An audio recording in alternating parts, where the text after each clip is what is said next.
ಶ್ರೀ ಗುರುಭ್ಯೋ ನಮಃ ಪರಮಗುರುಭ್ಯೋ ನಮಃ ಶ್ರೀಮದಾನಂದ ತೀರ್ಥ ಭಗವತ್ಪಾದಾಚಾರ್ಯ ಗುರುಭ್ಯೋ ನಮಃ ಶ್ರೀ ವೇದವ್ಯಾಸಾಯ ನಮಃ ಲಕ್ಷ್ಮೀ ಹಯಗ್ರೀವಾಯ ನಮಃ ಲಕ್ಷ್ಮೀ ವೆಂಕಟೇಶಾಯ ನಮಃ ಓಂ ಆಪಾದಮಣಿಪರ್ಯಂತಂ ಗುರುನಾನಾಂ ವಿಸ್ಮರೇತೇನ ವಿಜ್ಞಾಃ ಪ್ರಣಶ್ಯಂತಿ ಸಿದ್ಧಂತಿ ಚ ಮನೋರಥಃ ಕೃಷ್ಣಾಯ ವಾಸುದೇವಾಯ ಹರೇ ಪರಮಾತ್ಮನೇ ಪ್ರಣಶ್ನೇಶನಾಶಾಯ ಗೋವಿಂದಾಯ ನಮೋ ನಮಃ. ಶ್ರೀ ಕ್ಷೇತ್ರ ಆಗಿರ್ತಕ್ಕಂಥ ಜ್ವಾಲಾ ಭವರೋಗ ವಿದ್ಯೆ ಲಕ್ಷ್ಮೀ ನರಸಿಂಹದೇವರ ಸನ್ನಿಧಾನ, ನವನರಸಿಂಹದೇವರ ಸನ್ನಿಧಾನ, ಅದರಲ್ಲೂ ವಿಶೇಷವಾಗಿ ಸಂತಾನ ಗೋಪಾಲಕೃಷ್ಣ ಇರತಕ್ಕಂಥ ಸನ್ನಿಧಾನ, ಮುಖ್ಯಪ್ರಾಣದೇವರ ಸನ್ನಿಧಾನ, ನಮ್ಮ ಗುರುಗಳಾಗಿರ್ತಕ್ಕಂಥ ರಾಯರ ಸನ್ನಿಧಾನದಲ್ಲಿ ವಿಜೇಂದ್ರ ತೀರ್ಥರು, ಜಯತೀರ್ಥರು, ರಾಯರು ಗುರು ಮುಖ್ಯ ಇರ್ತಕ್ಕಂಥ 48 ಸಾಲಿಗ್ರಾಮ ಇರ್ತಕ್ಕಂಥ ಇಂಥ ಕ್ಷೇತ್ರದಲ್ಲಿ ವಿಶೇಷವಾಗಿ ರಾಘವೇಂದ್ರ ಸ್ವಾಮಿಗಳೆಲ್ಲರಿಗೂ ಒಳ್ಳೆ ಆರೋಗ್ಯ ಭಾಗ್ಯ ಸಂಪತ್ತನ್ನು ಕೊಟ್ಟು ಅವರವರ ಕುಲವನ್ನು ಉದ್ಧಾರ ಮಾಡಲಿ ಅಂತೇಳಿ ಭಗವಂತನಲ್ಲಿ ಪ್ರಾರ್ಥನೆ ಮಾಡ್ತಾ, ಇದೇ ವಿಶೇಷವಾಗಿ ಬರ್ತಕ್ಕಂಥ ಆಷಾಢ ಮಾಸದಲ್ಲಿ 21ನೇ ತಾರೀಕು ಸಪ್ತಮಿ, ಅದರಲ್ಲೂ ವಿಶೇಷವಾಗಿ ಆ ದಿನದೊಂದು ವಿಶೇಷವಾಗಿ ರಾಘವೇಂದ್ರ ಸ್ವಾಮಿಗಳಿಗೆ ಆಗಲಿ ಗುರುಗಳಿಗೆ ಆಗಲಿ, ಅದರಲ್ಲೂ ವಿಶೇಷವಾಗಿ ಆಷಾಢ ಮಾಸದಲ್ಲಿ ಮಂಗಳವಾರ ವಿಶೇಷವಾಗಿರ್ತಕ್ಕಂಥದ್ದು.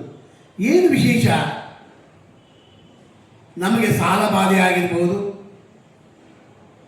ಮತ್ತು ನಮಗೆ ಬೇರೆ ಬೇರೆ ಆಗಿರ್ತಕ್ಕಂಥ ತೊಂದರೆಗಳಿರ್ಬೋದು, ಮನೆಯಲ್ಲಿ ಸುಖ ಶಾಂತಿ ನೆಮ್ಮದಿಯಿಂದ ಇರ್ತಕ್ಕಂಥದ್ದಾಗಿರ್ಬೋದು, ಆರೋಗ್ಯದಲ್ಲಿ ರುಜಿನ ರೋಗಗಳಿರ್ತಕ್ಕಂಥದ್ದಾಗಬಹುದು, ಬೇರೆ ಬೇರೆ ಸಮಸ್ಯೆಗಳು ಏನೇನಿದ್ರೂ ಆ ಸಮಸ್ಯೆಗಳೆಲ್ಲವೂ ಪರಿಹಾರ ಆಗ್ತಕ್ಕಂಥ ದಿನ ಆಷಾಢ ಮಾಸದಲ್ಲಿ ವಿಶೇಷವಾಗಿ ಶುಕ್ಲ ಪಕ್ಷದ ಸಪ್ತಮಿ ವಿಶೇಷವಾಗಿರ್ತಕ್ಕಂಥ ದಿನ, ಅದರಲ್ಲೂ ಮಂಗಳವಾರನೇ ಬಂದಿರೋದ್ರಿಂದ ನೀವು ನಿಮ್ಮ ಕುಲದೇವರಾಗಿರ್ತಕ್ಕಂಥ ಹೆಣ್ಣು ದೇವರಿರುತ್ತೆ, ನಿಮ್ಮ ಮನೆಯಲ್ಲಿ ಹೆಣ್ಣು ದೇವರಿರುತ್ತೆ, ಆ ಕುಲದೇವರಿಗೆ ಹೋಗಿ ನಮಸ್ಕಾರವನ್ನು ಮಾಡಿದರೆ ಬಹಳ ವಿಶೇಷವಾಗಿರ್ತಕ್ಕಂಥ ಪುಣ್ಯ, ವಿಶೇಷವಾಗಿರ್ತಕ್ಕಂಥ ಅನುಗ್ರಹ ಆಗ್ತಕ್ಕಂಥ ಭಾಗ್ಯ ವಿಶೇಷವಾಗಿರ್ತಕ್ಕಂಥದ್ದು. ಅದರಲ್ಲೂ ವಿಶೇಷವಾಗಿ ನಮಗೆ ದುಡ್ಡು ಕಾಸಲ್ಲಾಗಲಿ ಜಮೀನಲ್ಲಾಗಲಿ ಏನೇನೋ ತೊಂದರೆಗಳು ಎಲ್ಲ ತೊಂದರೆಗಳಿದ್ರೂ ಆಷಾಢ ಮಾಸದಲ್ಲಿ, ಯಾಕೆಂದರೆ ದೇವತಾ ಕೆಲಸಗಳು ಮಾಡಿದಾಗ ದೇವತಾ ಕೆಲಸಗಳಿಂದ ವಿಶೇಷವಾಗಿ ಅನುಗ್ರಹ ಆಗ್ತಕ್ಕಂಥ ಭಾಗ್ಯ ಇರುತ್ತದೆ. ಅದರಲ್ಲೂ ವಿಶೇಷ ದೇವತಾ ಕೆಲಸಗಳು ಬಿಟ್ಟು ಬೇರೆ ಕೆಲಸಗಳು ಮಾಡಿದ್ರೆ ಆಗಲ್ಲ. ಯಾಕೆಂದರೆ ನಾವು ಉಪನಯನ ಆಗ್ಬೋದು, ಮದುವೆ ಆಗ್ಬೋದು, ಬೇರೆ ಬೇರೆ ಕೆಲಸಗಳಾಗ್ಬೋದು, ಇಂಥವೆಲ್ಲ ಆಷಾಢ ಮಾಸದಲ್ಲಿ ನಿಷೇಧ ಆಗಿರ್ತಕ್ಕಂಥದ್ದು. ನಾವು ದೇವರ ಕೆಲಸವನ್ನು ಮಾಡಿದಾಗ, ಗುರುಗಳ ಕೆಲಸವನ್ನು ಮಾಡಿದಾಗ, ಯಾವುದೇ ಒಂದು ದೇವಸ್ಥಾನಕ್ಕೆ ಹೋಗಿ ನಮಸ್ಕಾರವನ್ನು ಮಾಡಿದಾಗ, ಅದರಲ್ಲೂ ವಿಶೇಷವಾಗಿ ಮಂಗಳವಾರ ದುರ್ಗಾದೇವಿಗೆ ಹೋಗಿ ನಮಸ್ಕಾರವನ್ನು ಮಾಡಿ ಅಲ್ಲಿ ಬೆಳಗ್ಗೆ ಹೋಗಿ ನಿಂಬೆಹಣ್ಣಿನ ದೀಪ ಹಚ್ಚುವುದು ದುರ್ಗಾದೇವಿಗೆ ಮಾತ್ರ. ಅದನ್ನು ಅರ್ಥ ಮಾಡ್ಕೊಳ್ಳಿ.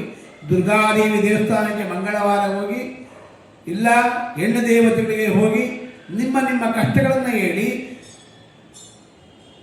ನಿಂಬೆಹಣ್ಣಿನ ದೀಪವನ್ನು ಹಚ್ಚಿದಾಗ ನಿಮ್ಮ ಸಮಸ್ಯೆಗಳೆಲ್ಲವೂ ಪರಿಹಾರ ಆಗ್ತಕ್ಕಂಥ ದಿನ, ಅದರಲ್ಲೂ ವಿಶೇಷವಾಗಿ ಮಂಗಳವಾರನೇ ಬಂದಿರೋದ್ರಿಂದ. ಮತ್ತು ದುರ್ಗಾದೇವಿಗೆ ಹೋಗಿ ನಿಮ್ಮ ಅನಿಷ್ಟ ದುಃಖಗಳು, ಯಾವ ಯಾವ ಕೆಲಸಗಳಿಗೆ ಏನೇನು ತೊಂದರೆಗಳಾಗ್ತಾ ಇದೆ, ಬೂದು ಕುಂಬಳಕಾಯಿಯನ್ನು 2 ಭಾಗವನ್ನು ಮಾಡಿ, ಆ 2 ಭಾಗವನ್ನು ಮಾಡಿ ಅದರಲ್ಲಿ ತಿರುಳೆಲ್ಲ ತೆಗೆದು ಅದನ್ನು ವಿಶೇಷವಾಗಿ ಎಣ್ಣೆಯನ್ನು ಹಾಕಿ, ಎಳ್ಳೆಣ್ಣೆಯನ್ನು ಹಾಕಿ, ಅಖಂಡ ಬತ್ತಿಯನ್ನು ಹಾಕಿ, ಕೆಳಗಡೆ ಉಪ್ಪನ್ನು ಹಾಕಿ, ತಟ್ಟೆಯನ್ನು ಇಟ್ಟುಕೊಂಡು ಉಪ್ಪನ್ನು ಹಾಕಿ, ಆ ಉಪ್ಪಿನ ಮೇಲೆ 2 ಕುಂಬಳಕಾಯಿನ ಇಟ್ಟು, ಈ ಕಡೆ ಅರ್ಧ ಭಾಗ ಆ ಕಡೆ ಅರ್ಧ ಭಾಗವನ್ನು ಇಟ್ಟು ದೀಪವನ್ನು ಹಚ್ಚಿ ಭಗವಂತನಲ್ಲಿ ಪ್ರಾರ್ಥನೆ ಮಾಡ್ಕೊಬೇಕಂತ ರುದ್ರದೇವರಲ್ಲಿ.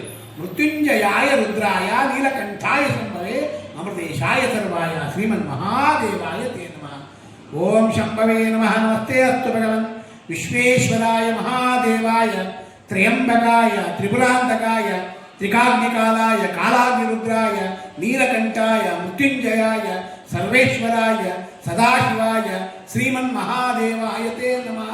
ರುದ್ರದೇವರ ಸ್ಮರಣೆಯನ್ನು ಮಾಡಿ, ಶಿವನ ಸ್ಮರಣೆಯನ್ನು ಮಾಡಿ, ಆ ಶಿವನ ಸ್ಮರಣೆಯಿಂದ ನೀವು ಅನ್ಕೊಂಡಿರ್ತಕ್ಕಂಥ ಕೆಲಸಗಳೆಲ್ಲ ಸಿದ್ಧಿ ಆಗ್ತಕ್ಕಂಥದ್ದೇ ವಿಶೇಷವಾಗಿರ್ತಕ್ಕಂಥ ದಿನ ಮಂಗಳವಾರ.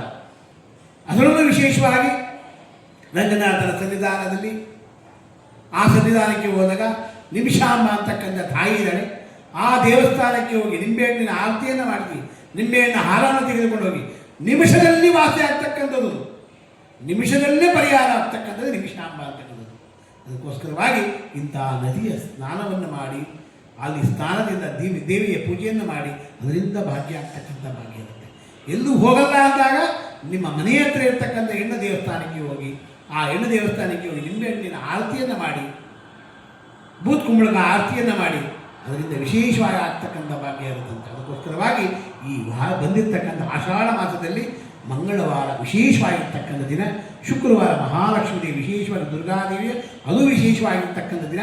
ಮಂಗಳವಾರ ಶುಕ್ರವಾರ ಏನೇನು ಪೂಜೆಯನ್ನು ಮಾಡ್ತೀರಾ ನೀವು ಅದೆಲ್ಲ ದೇವತೆಗಳ ಸಲ್ಲತಕ್ಕಂಥ ಭಾಗ್ಯ ಇರುತ್ತೆ. ನಮ್ಮ ದುಷ್ಟಶಕ್ತಿಗಳೆಲ್ಲವೂ ಪರಿಹಾರ ಆಗ್ತಕ್ಕಂಥ ಭಾಗ್ಯ ಇರುತ್ತಂತೆ. ಇದಕ್ಕೋಸ್ಕರವಾಗಿ ಇಂಥ ಗುರುಗಳ ಸೇವೆಯನ್ನು ಮಾಡಿ ಯಾರು ಎಲ್ಲೂ ಹೋಗೋಕ್ಕೆ ಆಗಲ್ಲ. ಆಗ ಏನು ಮಾಡ್ತೀರಾ ಅಂತ ಹೇಳಿದ್ರೆ ರಾಯರ ಫೋಟೋ ಇರುತ್ತೆ, ಫೋಟೋಕ್ಕೆ ನಮಸ್ಕಾರವನ್ನು ಮಾಡಿ, ತುಪ್ಪದ ದೀಪವನ್ನು ಹಚ್ಚಿ ನಮಸ್ಕಾರವನ್ನು ಮಾಡಿ. ಆಗದಿದ್ದರೆ ಸ್ವಲ್ಪ ನಡ್ಕೊಂಡು ಹೋಗಬೇಕು, ಏನೋ ಮಾಡಬೇಕು ಅಂದರೆ ರಾಯರ ಮಠಕ್ಕೆ ಹೋಗಿ ಅಲ್ಲಿ ಹೋಗಿ 21, 33 ಪ್ರದಕ್ಷಿಣೆಯನ್ನು ಮಾಡಿ ಅದರಿಂದ ಫಲ ಸಿಗ್ತಕ್ಕಂಥ ಭಾಗ್ಯ ಇರುತ್ತೆ. ಈ ಎಲ್ಲವನ್ನು ಮಾಡಿದಾಗ ನಮ್ಮ ಕಷ್ಟಗಳೆಲ್ಲವೂ ಪರಿಹಾರ ಆಗ್ತಕ್ಕಂಥ ಭಾಗ್ಯ. ಅದರಲ್ಲೂ ವಿಶೇಷವಾಗಿರ್ತಕ್ಕಂಥದ್ದು ಏನಪ್ಪ ಅಂತ ಹೇಳಿದ್ರೆ 29ನೇ ತಾರೀಕು, ಅದರಲ್ಲೂ ವಿಶೇಷವಾಗಿ ಸಪ್ತಮಿ ಇರೋದರಿಂದ ಮಂಗಳವಾರನೇ ಬಂದಿರೋದ್ರಿಂದ ಬಹಳ ವಿಶೇಷವಾಗಿ ಅನುಗ್ರಹ ಆಗ್ತಕ್ಕಂಥ ಭಾಗ್ಯ ಇರುತ್ತಂತೆ. ಅದಕ್ಕೋಸ್ಕರವಾಗಿ ಎಲ್ಲ ಭಕ್ತರು ಅವರವರ ಸಮಸ್ಯೆಗಳನ್ನು ಈ ಆಷಾಢ ಮಾಸದಲ್ಲಿ ವಿಶೇಷವಾಗಿ, ಯಾಕೆಂದರೆ ಆಷಾಢ ಮಾಸದಲ್ಲಿ ಏನೂ ಪೂಜೆಗಳಿರಲ್ಲ, ಈ ಕೆಲಸಗಳನ್ನು ಮಾಡಿದಾಗ ನಮ್ಮ ದುಃಖಗಳೆಲ್ಲವೂ ಪರಿಹಾರ ಆಗಿ ಅನಿಷ್ಟಗಳೆಲ್ಲವೂ ಪರಿಹಾರ ಆಗಿ ಒಳ್ಳೆಯ ಜ್ಞಾನ ಸಂಪತ್ತನ್ನು ಸಂಪಾದನೆ ಮಾಡ್ತಕ್ಕಂಥ ಭಾಗ್ಯ ಆಷಾಢ ಮಾಸದಲ್ಲಿ ವಿಶೇಷವಾಗಿ ಅನುಗ್ರಹ ಆಗ್ತಕ್ಕಂಥ ಭಾಗ್ಯ ಇರುತ್ತೆ. ಈ ಅಡಿಮಾಸ ಅಂಕರಿತರಿದ್ದನ್ನು ಅದಕ್ಕೋಸ್ಕರವಾಗಿ ದಕ್ಷಿಣಾಯನ ಪುಣ್ಯಕಾಲ ಭಾಳ ವಿಶೇಷವಾಗಿ ಅನುಗ್ರಹವನ್ನು ಮಾಡ್ತಕ್ಕಂಥದ್ದು ಇರುತ್ತೆ.